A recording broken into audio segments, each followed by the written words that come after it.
انسان کا عمل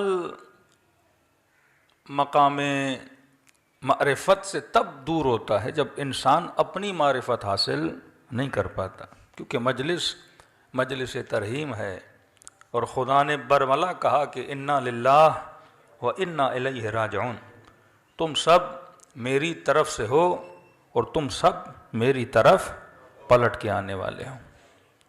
آئے تھے اکیلے، جائیں گے اکیلے، آئے تھے اس کی سبب کی وجہ سے، جائیں گے جب وہ بلاوا دے گا تب انسان یہاں سے چلا جائے گا۔ کیا لے کر آئے تھے؟ خالی ہاتھ آئے تھے۔ کیا لے کر جائیں گے؟ خالی ہاتھ جائیں گے۔ کون سی چیز ہے جو انسان کا سرمایہ بنتی ہے؟ وہ انسان کا عمل ہے۔ اس کی دلیل یہ ہے کہ جب کوئی انسان دنیا سے جاتا ہے، آپ اس کے گھر جاتے ہو، اس مرحوم کے گھر، اس کے بیٹوں کے پاس، رشتہ داروں کے پاس، آپ کیا لے کر جاتے ہو؟ شاید کوئی پھول کا گلدستہ لے کر جائے، لیکن وہ مرحوم کو فائدہ نہیں دے گا۔ جو بھی بندہ مرحوم کے گھر جاتا ہے، نہ کھانا لے کر جاتا ہے، نہ کوئی دنیاوی چیز لے کر جاتا ہے۔ چار لوگ آپس میں بیٹھتے ہیں، بھائی کس لیے آئے ہیں؟ کہا فاتحہ خوانی کے لیے آئے ہیں۔ مطلب مرنے کے بعد بھی اگر مجھے کوئی چیز فائدہ دے رہی ہے، وہ ایک چھوٹا سا سورہ فاتحہ ہے، ایک سورہ فاتحہ۔ جس بھی مرحوم کے گھر جاتے ہیں کیا پڑھتے ہیں؟ سورہ فاتحہ۔ کیا کرواتے ہیں؟ قرآن خوانی۔ اب انسان یہ سوچے کہ پوری زندگی جس فاتحہ سے میں دور رہا، پوری زندگی جس قرآن سے یہ بندہ دور رہا، اور مرنے کے بعد بھی جو لوگ میرے گھر آ رہے ہیں وہ کیا پڑھ رہے ہیں؟ قرآن پڑھ رہے ہیں۔ تب امیر المومنین فرماتے ہیں کہ وہ شیعہ ہو ہی نہیں سکتا جو کم از کم دن میں 40 آیتیں قرآن کی نہ پڑھے۔ قرآن کی دوری خدا کی دوری ہے، قرآن سے غفلت خدا سے غفلت ہے۔ کہ بندہ خدا تو آنکھوں سے خدا کو دیکھ تو نہیں سکتا، ہاتھوں سے خدا کو لمس تو نہیں کر سکتا، کوئی ایسا وجود نہیں ہے کہ جیسے تو دیکھ کر یہ کہے کہ میں اللہ کو محسوس کر رہا ہوں۔ تو اگر خدا کو کہیں سے محسوس کیا جاتا ہے، وہ خدا کے کلام سے خدا کو محسوس کیا جاتا ہے۔ تبھی فرمایا اگر اللہ سے ہم کلام ہونا چاہتے ہو تو کلام خداوندی کو پڑھا کرو۔ لیکن سب سے بڑی مسٹیک جو انسان کرتا ہے وہ انسان کی معرفت کا نہ ہونا ہے۔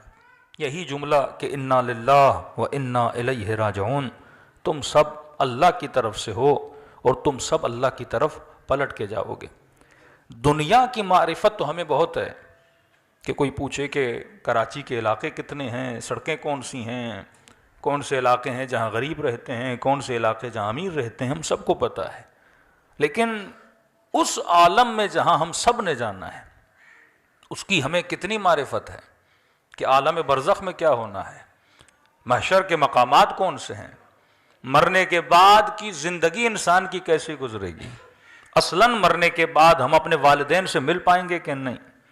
کئی مومنین کہتے ہیں مولانا کیا مرنے کے بعد اہل بیت سے ملاقات ہوگی کہ نہیں، اور اگر ہوگی تو کیا جب جب میں چاہوں تب ہوگی، جب جب دل کرے تب تب امیر المومنین کی زیارت ہوگی، رسول خدا کی زیارت ہوگی، کیسے ہوگا؟ تو امیر المومنین اور میرے چھٹے امام جعفر صادق علیہ الصلوۃ والسلام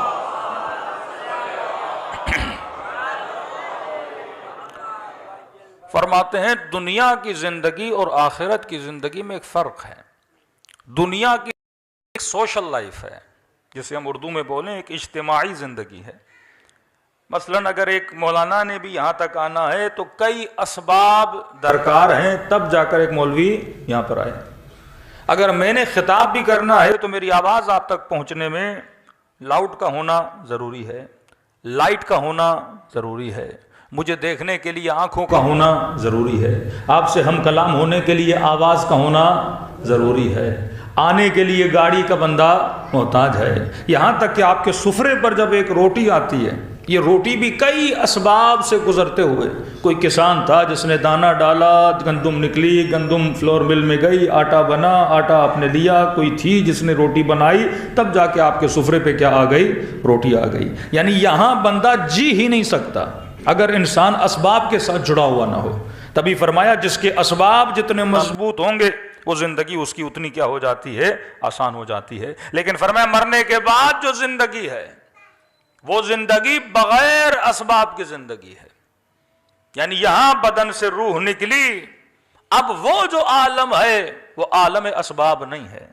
یہاں تو لوگوں کا محتاج ہے، وہاں پہ بندہ صرف اور صرف خدا کا محتاج ہے.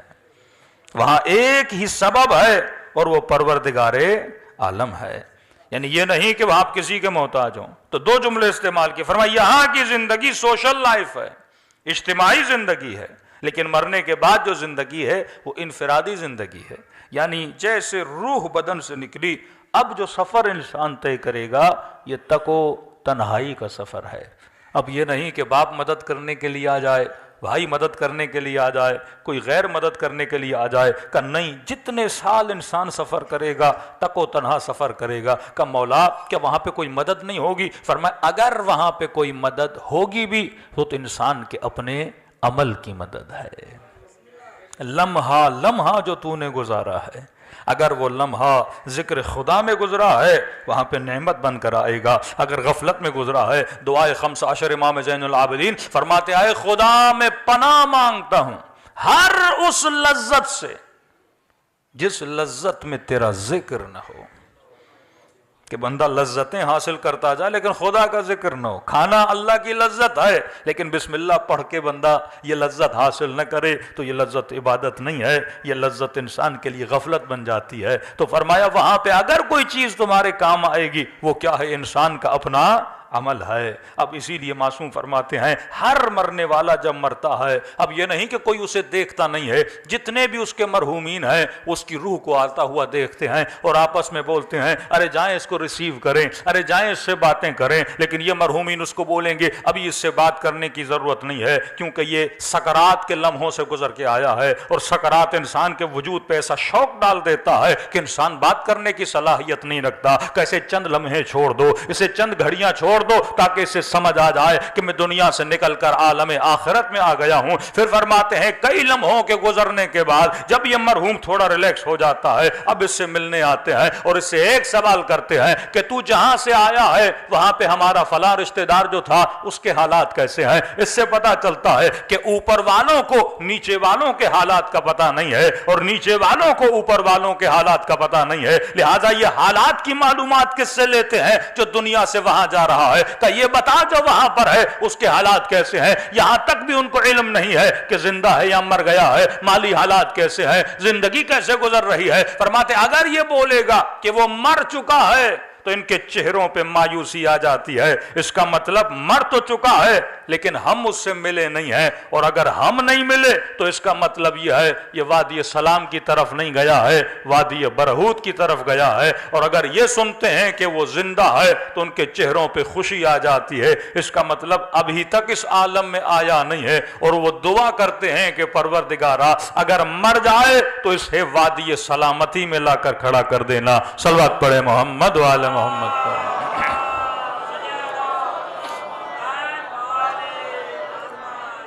فرماتے ہیں اس حد تک ان کا آپس میں ملنا جلنا ہوتا ہے کہ امیر المؤمنین وہاں پہ ملاقات کا سلسلہ کیسے ہوگا؟ فرمایا انفرادی زندگی ہے، وہاں طبقات ہیں. جو بہترین عمل کا مالک ہے وہ اوپر کے درجے پر ہوگا، جو کم ترین عمل کا مالک ہے وہ نچلے حصے میں ہوگا. اب کہا کہ دنیا میں آزادی ہے، مثلا یہاں پہ جو غریب علاقوں میں رہتے ہیں وہ شاید کسی گاڑی پہ چڑھ کے امیروں کے علاقوں کا دورہ کر لیں. ہاں، کوئی پاکستانی ویزا لگا کے کسی امیر ملک کا وزٹ کر لے. لیکن کہا کہ وہاں پہ یہ اجازت نہیں ہے. جو نچلے درجے میں ہے اسے اجازت نہیں کہ وہ اوپر والے درجے میں جائے. مثلا ہم جیسا گنہگار ہوگا اسے یہ اجازت نہیں کہ وہ سلمان کے گھر کا دورہ کر لے. اسے یہ اجازت نہیں کہ وہ انبیاء کے گھروں تک جائے. جو نیچے ہے اسے اوپر جانے کی اجازت نہیں ہے. لیکن فرمایا جو اوپر والے درجوں میں ہے ان کی مرضی ہے، وہ جب چاہیں نیچے والوں سے جا کے ملاقات کر سکتے ہیں. کہ اس کا ریزن کیا ہے؟ کہ کیونکہ جنت مقام سکون ہے. جنت مقام سکون ہے. خدا وہاں پہ کسی کو بے سکون ہونے نہیں دیتا. اب نیچرل ہے جس بندے کے مقامات چھوٹے ہیں اگر وہ اوپر جائے گا ان کی نعمتوں کو دیکھے گا تو اس کے اندر کیا پیدا ہوگا؟ یأس اور حسرت پیدا ہو جائے گی، غمگین ہو جائے گا کہ یہ مقام میرے پاس کیوں نہیں ہے۔ لیکن اوپر والا جب نیچے آئے گا وہ اور اللہ کا شکر ادا کرے گا کہ خدا نے مجھے کیا عطا کی ہیں، نعمتیں عطا کی ہیں۔ تو فرمایا وہاں پہ اگر کوئی امیر المومنین سے ملنا چاہتا ہے اس میں مرضی میری نہیں ہے، مرضی علی کی ہے۔ جب وہ چاہیں گے ملنے آئیں گے، رسول جب چاہیں گے ملنے آئیں گے، سلمان جب چاہیں گے ملنے آئیں گے، شہداء جب چاہیں گے تو ملنے آئیں گے، ہمیں اجازت نہیں ہے۔ تبھی فرمایا یہ دنیا ہے، یہاں پہ اپنا مقام اتنا بلند کر کہ جب وہاں چلا جائے یہ مرضی تیرے ہاتھ میں رکھی جائے، تو جب چاہے علی کا دیدار کرنے چلا جائے۔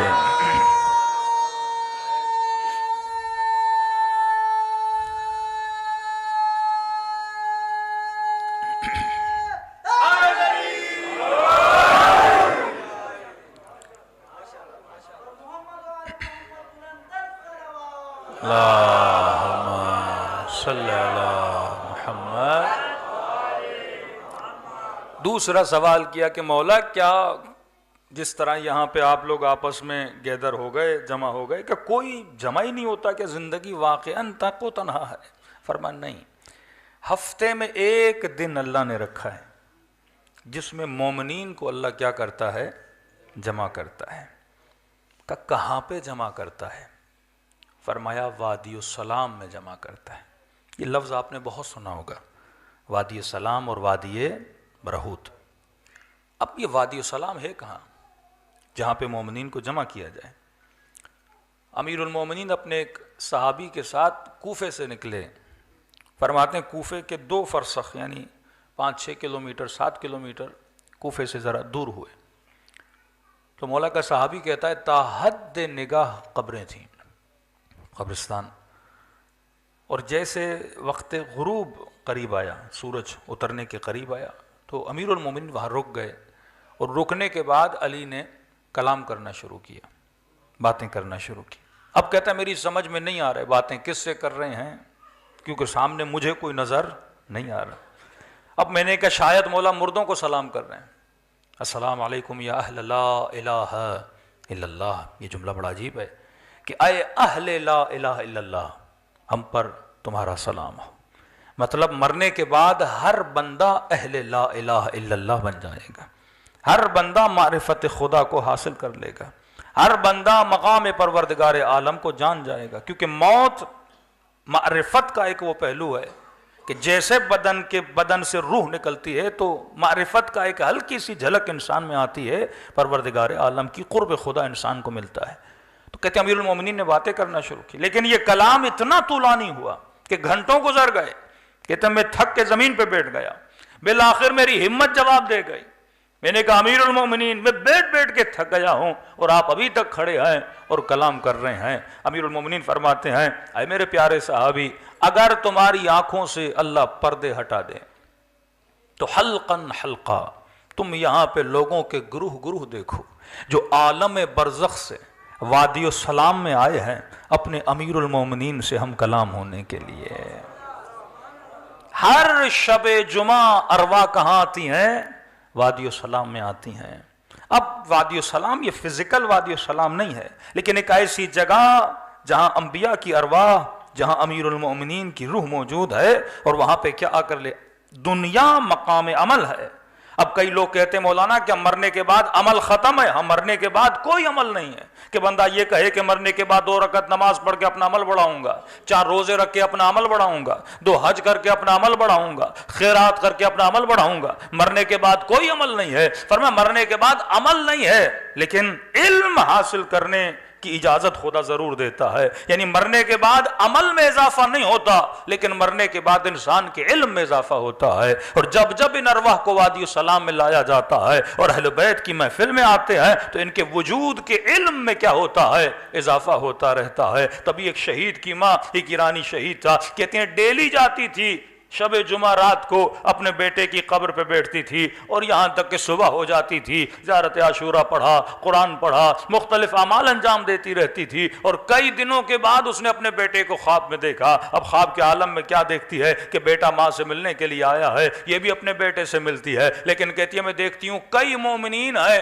جنہوں نے سامان سفر باندھا ہے اور وہ کہیں جانے کی تیاری کر رہے ہیں۔ میں نے بیٹے سے کہا کہ میرے لال یہ کہاں جا رہے ہیں؟ کہ اماں یہ وادی السلام جا رہے ہیں، امیر المومنین سے ملاقات کے لیے جا رہے ہیں۔ تو میں نے کہا بیٹا تو نہیں جائے گا؟ کہ اماں علی نے کہا ہے کہ جب تک ماں ہو تو ماں کے حضور میں بیٹھے رہنا، اور ماں چلی جائے تو پھر وادی السلام میں آنا۔ کہ اماں اسی لیے جب جب آپ آتی ہیں میں علی کی زیارت سے محروم ہو جاتا ہوں، تبھی شاید یہ مکروہ ہے کہ راتوں کو قبرستان نہ جایا کرو، دنوں کو قبرستان جایا کرو، کیونکہ راتوں کو مومنین کی ارواح کو وادی السلام میں بھیج دیا جاتا ہے۔ تبھی میرے چھٹے امام سے کسی نے کہا کہ مولا میرا بھائی بغداد میں ہے اور مجھے خوف ہے کہیں وہ مر جائے گا، اسے وہیں دفن کر دیا جائے گا، کیونکہ ہر مومن کی خواہش ہے میرے جسم کو وادی السلام میں دفن کیا جائے۔ تو میرے چھٹے امام فرماتے ہیں کہ مومن دنیا کے کسی بھی کونے میں مر جائے، جسم اس کا کہیں بھی دفن ہو، خدا حکم دیتا ہے کہ مومنوں کے جسموں کو وادی السلام میں لا کے دفن کر دیا جائے۔ صلوات پڑھے محمد وعلی محمد۔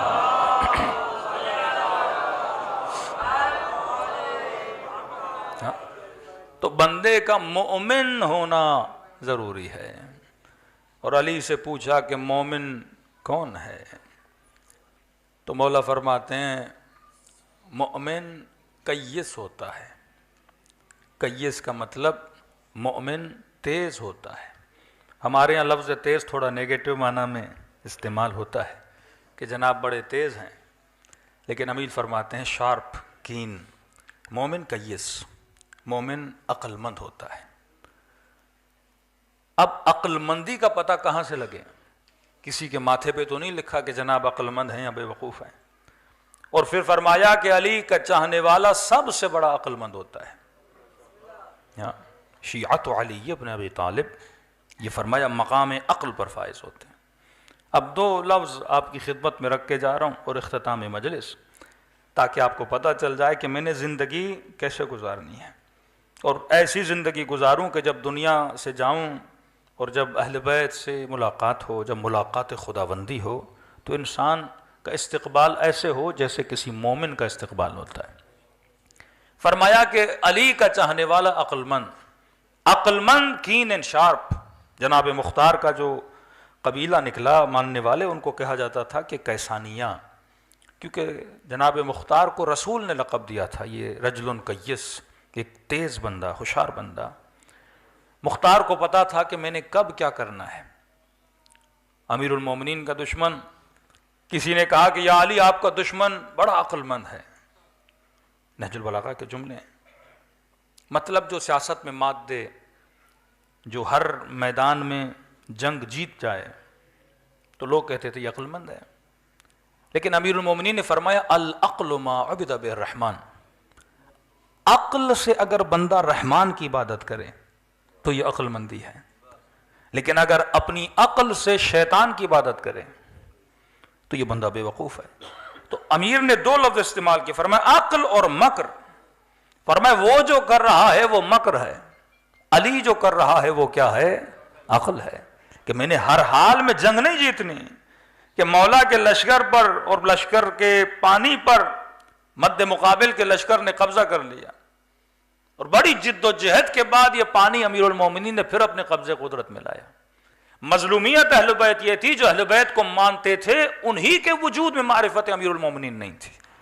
آ کر کہنے لگے یا علی اب تو ہم جنگ جیت گئے۔ امام نے کہا وہ کیسے؟ کہ علی پانی ہمارے قبضے میں ہے، ایک ہفتہ پانی بند کریں، ہم جانتے ہیں ان کے لشکر والوں کو علی وہ میدان جنگ چھوڑ کے چلے جائیں گے، پیاس کے عالم میں کون لڑے گا؟ وہ تو آئے اسی لیے ہیں تاکہ غنائم ملے۔ تو امیر المومنین نے فرمایا نہیں، رسول کا حکم ہے کسی بھی پیاسے پر پانی نہ بند کیا جائے، کہ یا علی 4 دن پانی بند کرے ہم جنگ جیت جائیں گے۔ میرے مولا فرماتے ہیں میں جنگ جیتنے نہیں آیا علی، انسانیت کو جیتنے کے لیے آئے ہیں۔ جنگوں کو جیتنا آسان ہے، ظلم کے ذریعے سے، جبر کے ذریعے سے، استبداد کے ذریعے سے۔ فرمایا میں جنگ جیتنے نہیں آیا کہ ہر صورت میں نے جیتنا ہے۔ فرمایا نہیں، کہ یا علی چلو آپ راضی نہیں ہوتے، اتنی اجازت دیں، اگر اس نے 3 دن ہمارا پانی مثلاً بند کیا تو ہم بھی اتنا ہی بدلہ لیں، زیادہ نہیں لیں گے، جتنے دن اس نے ہمیں پیاسا رکھا اتنے دن ہم بھی پیاسا رکھیں گے۔ یہ سننا تھا تو علی کے چہرے پہ جلال آ گیا کہ تم کیا کہنا چاہتے ہو؟ جو اس نے کیا وہی علی ابن ابی طالب کرے۔ پھر یہ بتاؤ ابو طالب کے بیٹے میں اور ابو سفیان کے بیٹے میں فرق کیا رہ جائے گا؟ کبھی یہ نہ کہا کرو کہ اگر میرا مخالف یہ کر رہا ہے تو میں نے بھی کرنے میں کوئی حرج نہیں ہے۔ فرمایا مومن کی نشانی مومن عقل مند ہوتا ہے۔ مولا عقل کا پتہ کیسے چلے؟ 2 لفظ یاد کر لیجئے، آج موسم بھی الیکشن کا موسم ہے۔ امیر المومنین فرماتے ہیں عقل مندی کا پتہ انسان کے انتخاب سے چلتا ہے، انگلش میں بولیں انسان کی سلیکشن سے چلتا ہے کہ بندہ عقل مند ہے یا بے وقوف ہے۔ اب یہ سلیکشن، شادی کرنی ہے، بیوی کیسی ہونی چاہیے، بچوں کی تربیت کیسی ہونی چاہیے، کسی مرد نے اور عورت نے لباس پہننا ہے، میرے لباس کی سلیکشن کیسی ہونی چاہیے۔ اور کیوں کہا کہ یہ شاید کچھ لوگوں پہ گراں گزرے میرا جملہ، لیکن عقل مندی کی بات ہے۔ پہلا جملہ کہا کہ علی کا چاہنے والا عقل مند ہے۔ کیوں کہا؟ کیونکہ اس کا انتخاب بتا رہا ہے کہ جس نے علی کو چنا وہ کبھی بے وقوف نہیں ہوتا۔ بندے کا کیا بتائے؟ انتخاب بتائے نا۔ اب کئی لوگ کہتے ہیں کہ آپ علی کو چھوڑ دو، شیعوں کو اکثر کہا جاتا ہے کہ کیا ضد ہے کہ علی کو پہلا مانا جائے؟ میں نے کہا کوئی ضد نہیں ہے، اگر آپ آج کہو تو ہم علی کو چھوڑنے کے لیے تیار ہیں، لیکن عقل کا حکم ہے اگر بہتر کو چھوڑ رہے ہو تو اس سے بہتر کا انتخاب کرو۔ اگر میں نے علی کو چھوڑنا ہے تو یا کوئی ایسا لاؤ علی جیسا ہو یا علی سے بہتر ہو۔ ہاں؟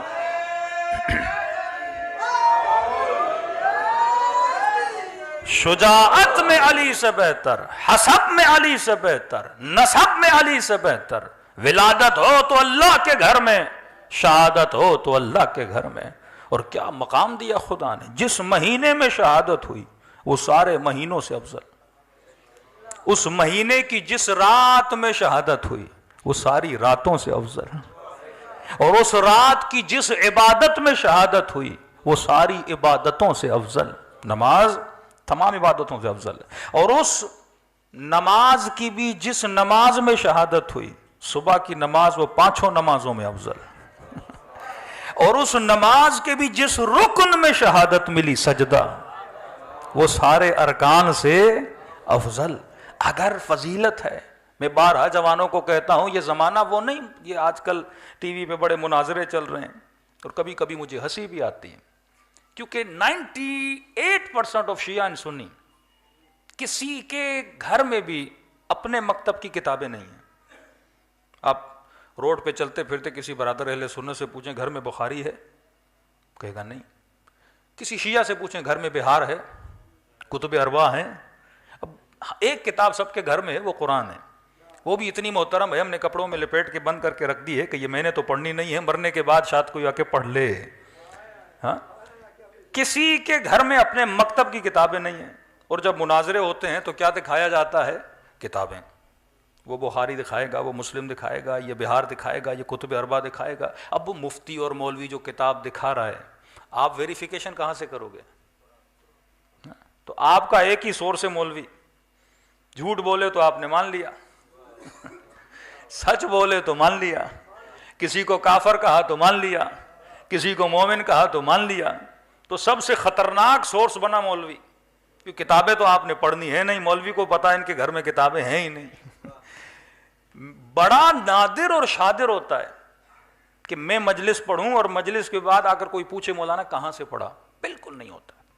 شاید 100% میں ایک مومن آ کے پوچھ لے کہ مولوی صاحب حدیث کہاں سے پڑھی ہے، کیونکہ لوگ نہیں پوچھتے۔ اب یہ چاہے مولوی شیعہ کا ہو چاہے مولوی سنی کا ہو، کوئی کسی سے نہیں پوچھتا، سارا اعتماد کس پر ہے؟ مولوی پر ہے۔ اب مولوی کی مرضی تجھے جہنم میں دھکیلے، مولوی کی مرضی تجھے، پوری قوم تو اس کے پیچھے لگی ہوئی ہے نا کہ جہاں یہ بھیج دے۔ اب قوم کو کیا پتا کون کافر ہے کون منافق ہے، نہ قرآن آئے نہ حدیث آئے۔ تو ایک سورس جو سب سے مضبوط سورس ہے، جو ہر بندے کے پاس ہے. قرآن بھی اگر آپ کے گھروں پر ہے تو قرآن ہر کسی کو سمجھ نہیں آتی. وہ سورس ہے عقل کا سورس، لاجک، منطق. کیا جو فطرت خدا نے ہر انسان کو دی ہے، واللہ اگر اس فطرت پہ چلو تو ہماری زندگی کیا ہو جائے؟ آباد ہو جائے. کہ اگر میں پورے مجمع سے ایک سوال کروں، آپ کی ساری فطرتیں مجھے ایک جواب دیں گی. نہ کسی کتاب کی طرف رجوع کرنے کی ضرورت ہے، نہ کسی بہار اور بخاری کو پڑھنے کی ضرورت ہے، نہ اتنی زحمت ہو کہ گھر میں جا کے قرآن کھولو. جو سب سے پہلا جواب جو انسان کی فطرت سے آتا ہے. مثلا میں سوال کروں، اس مجمع میں کوئی ایسا بندہ ہے جسے کنجوس سے محبت ہو؟ کنجوس خود ہوں گے پر محبت نہیں کریں گے. کہیں گے میں دنیا کے لیے کنجوسی کروں لیکن دنیا میرے لیے کیا کرے؟ سخاوت کرے. یہ آپ کو کس نے بتایا کہ سخی اچھا ہوتا ہے؟ اس مجمع میں کوئی ایسا بندہ ہے جسے ظالم سے محبت ہو؟ ظلم سے ہر بندہ نفرت کرے گا. اس مجمع میں کوئی ایسا بندہ ہے جسے بزدل سے پیار ہو؟ ہر بندہ بہادر کا عاشق ہوتا ہے. یہاں آپ بہادر بنیں گے لوگ آپ کو ووٹ دینا شروع کر دیں گے. یہاں آپ سخی بنیں گے لوگ آپ سے محبت کرنا شروع کر دیں گے. بہادری ہر کسی کو اچھی لگتی ہے. تب کسی نے کہا کہ علی آپ کو اچھا کیوں لگتا ہے؟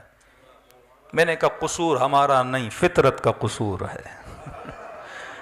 فطرت بہادر سے محبت کرتی ہے، بھاگنے والوں سے محبت نہیں کرتی. فطرت شجاعوں سے محبت کرتی ہے. ایک فوجی تھے پنڈی میں، انہوں نے سوال کیا، اہل سنت سے تھے، کہ آپ شیعہ حضرت علی سے اتنا محبت کیوں کرتے ہیں؟ ہر مجلس میں علی کے قصے، علی کی بہادری. میں نے کہا فوجی ہو، میں فوجیوں والی مثال دوں گا. عقل اللہ نے آپ کو بھی دی ہے، مجھے بھی دی ہے.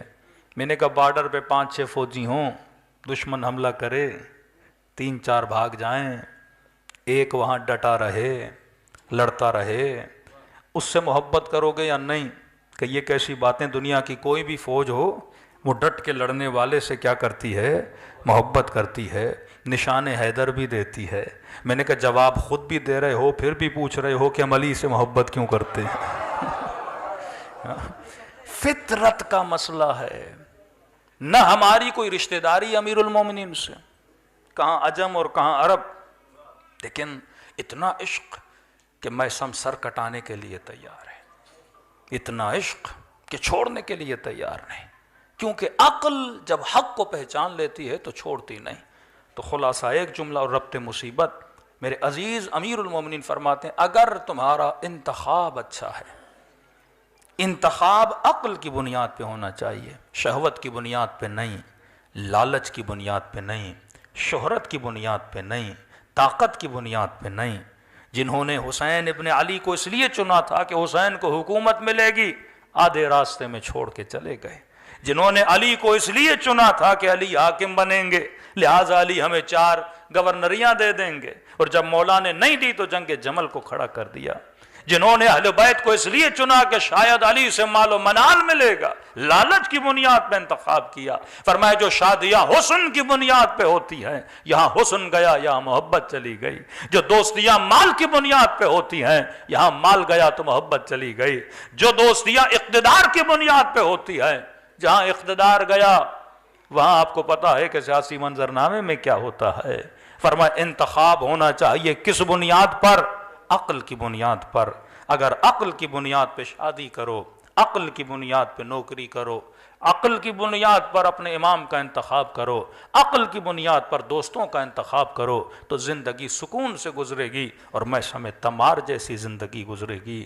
امام نے چراغ کو بجھا دیا اور فرمایا جسے جانا ہے چلا جائے. اور جب چراغ جلا تو دوست بیٹھے ہوئے تھے، رفیق بیٹھے ہوئے تھے. امام نے کہا میں نے بیعت اٹھا لی، اگر چلے بھی جاؤ تو قیامت کے دن نانا سے شکایت نہیں کروں گا. لیکن کہنے لگے حسین ابن علی اگر 70 مرتبہ جسموں کو تلواروں سے کاٹا جائے، کاٹنے کے بعد جلایا جائے، جلانے کے بعد راکھ بنا کے اڑا دیا جائے، حسین پھر بھی تیرا ساتھ چھوڑنے کے لیے تیار نہیں ہے.